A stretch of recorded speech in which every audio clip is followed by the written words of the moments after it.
Hi guys, welcome to another super exciting episode of Unusual Eunice.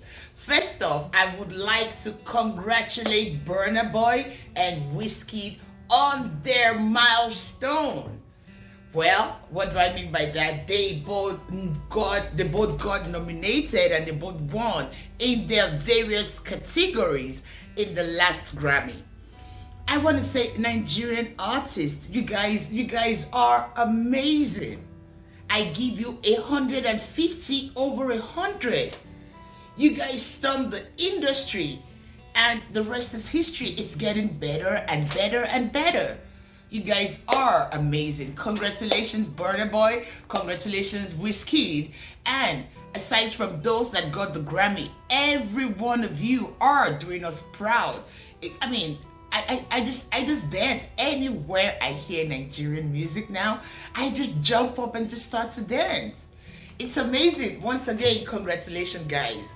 And then, well, I would like to also appreciate every one of you that reached out to me via calls, via text messages, and what have you, asking me if everything is okay with me, checking on me and finding out why I haven't been here for 2 weeks now. I appreciate you guys. Thank you so much. Sometimes everything just get pretty much crazy. You got things to do. You got to face them head on and make sure it's all done. So that was why I wasn't here for like 2 weeks. But hey, I'm back now. I hope we're all doing great. And thank you to all my returning subscribers. Thank you to all of you that are watching and sharing. You guys are amazing. Okay, so on today's story, wow. Ladies, listen. If you feel your man has done you wrong, again, if you feel or you suspect your man in any way, please talk to him about it.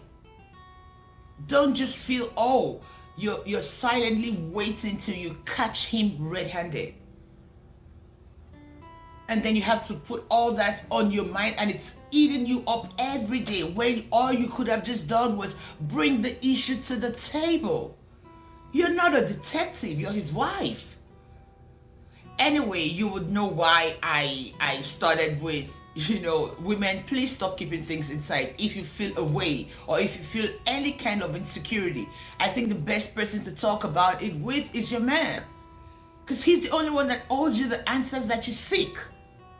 Not trying to devise a means to get him caught, and then if that's not working, you find yourself in a whole lot of mess.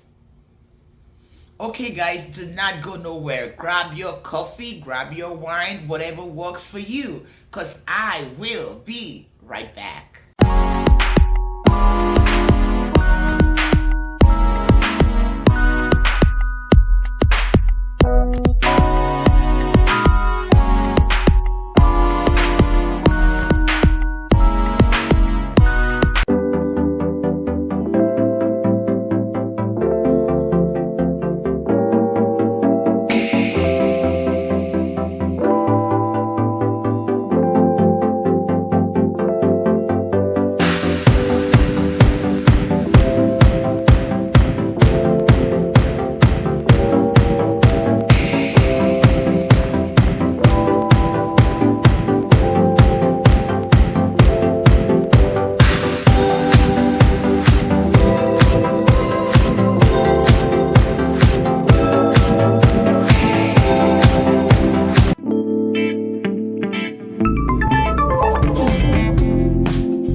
Welcome back. Okay, as you already know, my name still remains Eunice Mambo. On this week's episode, it's another very not so good story, but we have to talk about it because here all we do is learn from people's experiences, like you already know. Melissa, 54-year-old Melissa. Melissa's background: born by Jamaican father and a Nigerian mother. The mother is from Edo State in Nigeria, from Esa West local government. She's from Iruekme precisely. Melissa lost her mother 50 years ago when she was just 3 years old. Left the oldest son, the father, to take care of her henceforth.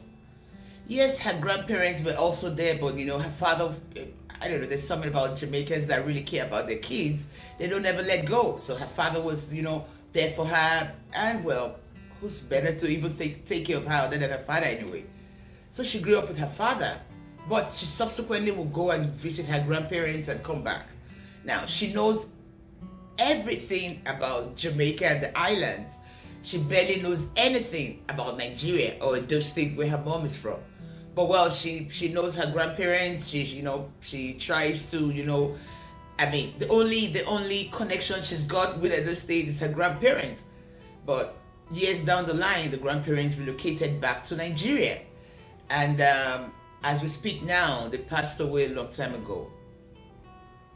Now we're back to the present. 53-year-old Melissa, who's been married to her sweetheart, her heartthrob, for over 25 years now. Hammond and Melissa loved each other like crazy. Hammond is from the Caribbean as well. They love each other like crazy. They trust each other like crazy. Everything was going smoothly between the both of them. Many years down the line, Melissa would find one check or one thing or one thing or one thing or the other from a particular Miss Victoria. She would, keep all these things, finding out that her husband is spending money on a particular Miss Victoria, who she never met or knows. So she became a detective, watching her husband, every move, trying to catch him. I have to catch him red-handed, I have to catch him red-handed. She never spoke to her husband about this. She became the detective, snooping around and snooping around and snooping around. And there is something about snooping around. When you keep snooping around, you keep finding things that, even though they're inconsequential, but at that point, because you're snooping around, you would feel that they're of any value to you. It will only keep, like the saying goes, whatever you set your mind on is what you keep magnifying. She was seeing every reason to believe that her husband was having an affair with Miss Victoria. She has a male colleague at her job. She started to tell her male colleague her suspicions, what she feels, her insecurity. She would go. She kept telling her colleague. Oh, her colleague would tell her, oh, don't you think your husband is doing it? I don't even think he loves you anymore. And keeps telling her all sorts of stupid things. And she would listen. And something in her told her, you know what? I have to take revenge. I have to show him that what a man can do, a woman can do better. She started having a secret affair with her colleague. It was going on for about a month or thereabout. And the husband started to notice. There's something wrong about you lately. There's something you're doing lately that I don't even quite understand. I hope we're still on the same page. I hope you're not doing what I'm not doing. Oh, that was when she raised heavens down. Oh, excuse me. Oh, you hope I'm not. Oh, you hope I'm not doing what you're doing. Oh, wow. She was so furious. The husband was surprised. I just want to know if we're on the same page. I mean, why are you getting mad? Why are you getting mad? And they started to argue. And then from nowhere, you think I don't know that there is a certain Victoria whom you're having an affair with? Well, for a second out there, the husband froze. He was surprised. How did my wife know? I mean, now seeing that reaction from her husband even infuriated her the more, because she saw he was shocked. So she went on and on and on. And the husband said, you know what, sit down. There's a story I've never told you before. I'll tell you today. Oh, I'm not interested. No, you brought this up. Maybe I owe you this explanation a long time ago. I should have told you, but knowing how you women are. But I think it's time I told you. She sits down. When I was 15 years old, there is this, I was raised and I lived in a very, how we call it, ghetto or hood. I lived in a very crazy neighborhood. I wasn't, born with a silver spoon or a golden spoon, so we were just, managing and, trying to make ends meet. On one of those days, just because I was always being bullied in school, I found a way to steal someone else's sneakers. And that should never be done. You don't steal in the hood. You want to steal, maybe you go outside, but you don't steal from your own. I didn't figure that though. I stole the sneakers. I would wait when I'm on my way to school, and on my way back I'll take it off, I'll wear something else just to feel cool. Eventually, somebody caught me and went back to those people and told them. Oh my God, I was coming back from school. When I suddenly saw them, there was an ambush for me. I ran as fast as my legs could carry me. I ran into this building.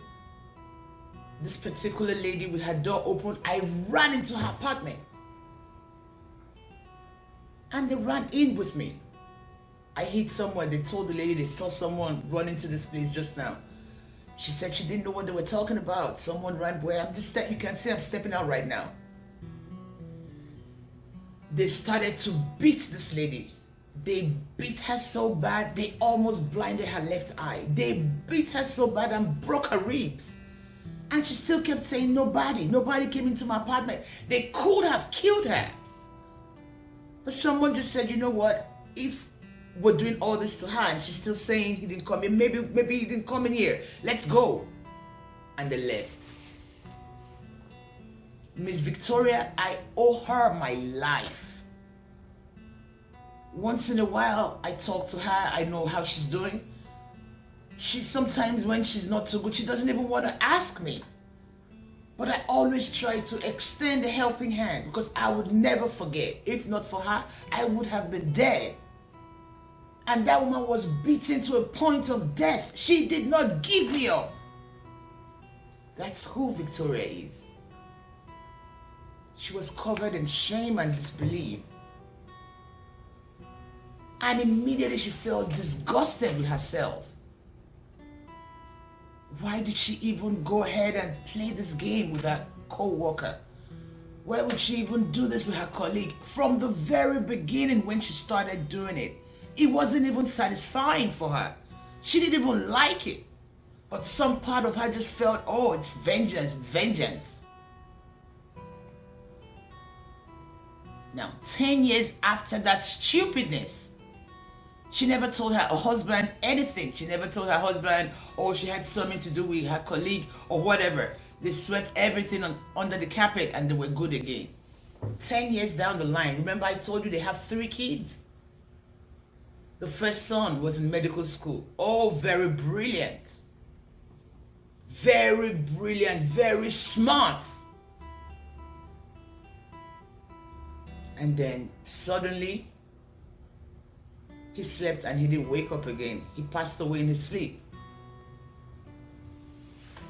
Even after the autopsy being done, they can't even point at one thing or the other. Oh, this was what killed him. Oh, that was what killed him. They don't know what killed him. Oh, Melissa was devastated. How can How can? She cried and cried and cried for days. She cried and cried and cried for days. Her daughter was planning to go to law school. She was putting everything together. She was in college. 2 years after, the same thing happened. Her daughter died.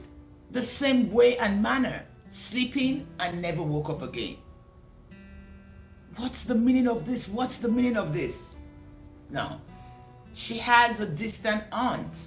She has a distant aunt whom, well, they barely talk. Just once in a while when the need arises. I mean, when I mean once in a while, I mean maybe once in 4 or 5 years. She just would, she would just remember, you know what? The mother is my sister. I can't just abandon her. Because of that, she would call once in a while to find out they're okay. The news got to the aunt, what she was going through. The aunt immediately knew what was happening. The aunt immediately knew what was happening. The aunt called her. Melissa, how are you? Oh, hey. She starts to cry. She starts to, this has been happening and that has been happening. I can't even take it no more. How can I lose 2 children? Oh my God, auntie, she's crying and crying. And the auntie asked her, Melissa, do you know you are a bona fide daughter of Iruekme Kingdom? Your mother was a bona fide daughter of Iruekme Kingdom from Edo State. And where you're from, there is a taboo. I'm sorry your mother never told you because your mother was never there while you were growing. She died. Your grandparents who would have told you, you were never close to them. Now listen and listen good. The family where you're from, there is a huge taboo. Once you're married, you should never have anything to do with any other man.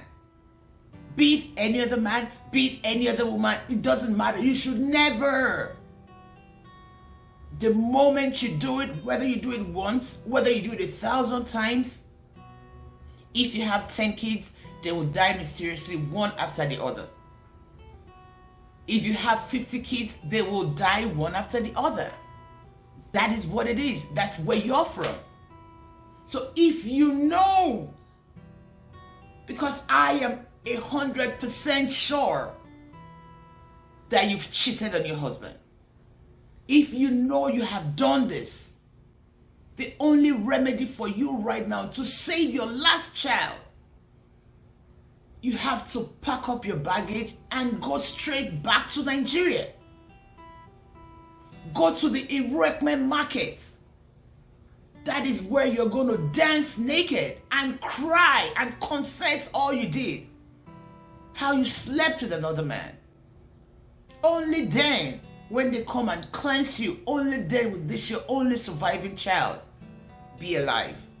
If you like, go to the church. If you like, go to the mountains. If you like, go to the mosque. The truth is, where you're from, the women do not, I repeat, they do not, once they are married, they stay married.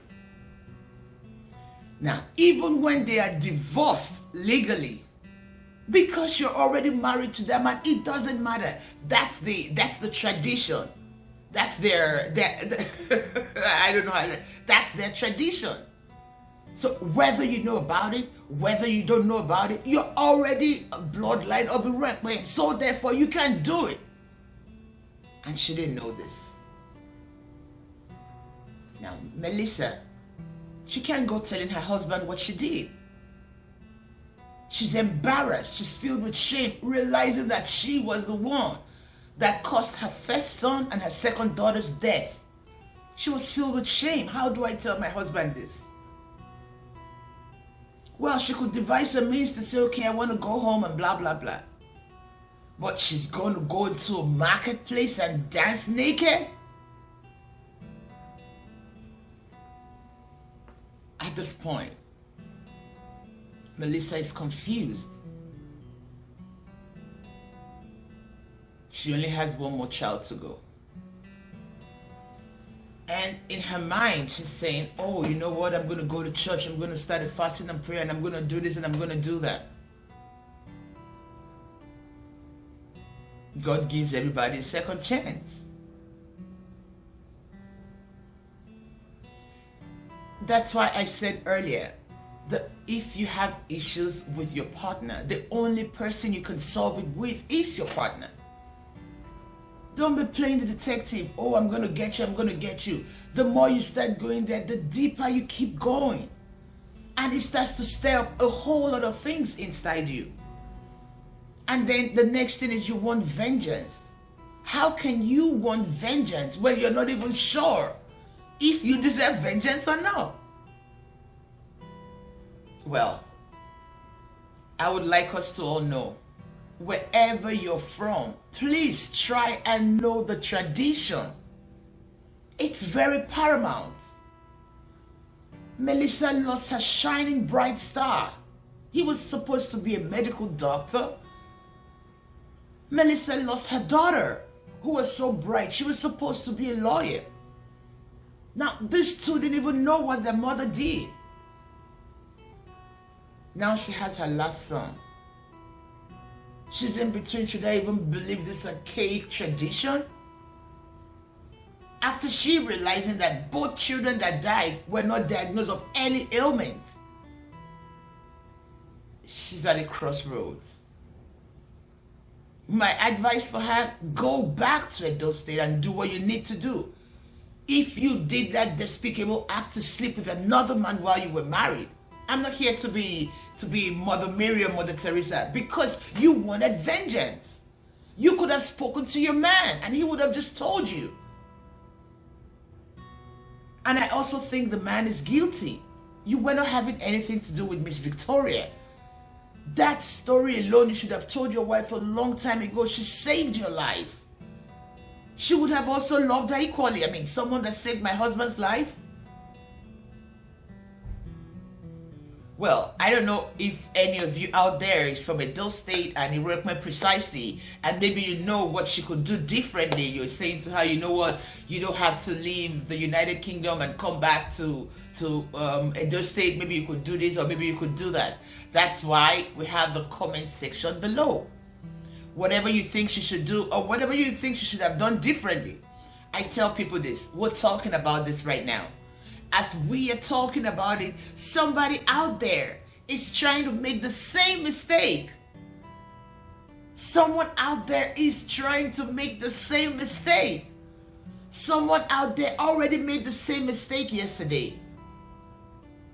This show is just to enlighten people that whatever you think you're passing through, somebody has passed through that before you. But how did they work with it? How were they able to, it's just, let's share experiences. Anyway, like I said, whatever you think she should have done differently, I'm open to, whatever your opinions are. Please go to the comment section below and tell me exactly what you think she should have done or what she shouldn't have done. And at this junction, I would say, till I come your way next week, to have an amazing, amazing, amazing week. All right, guys? Bye.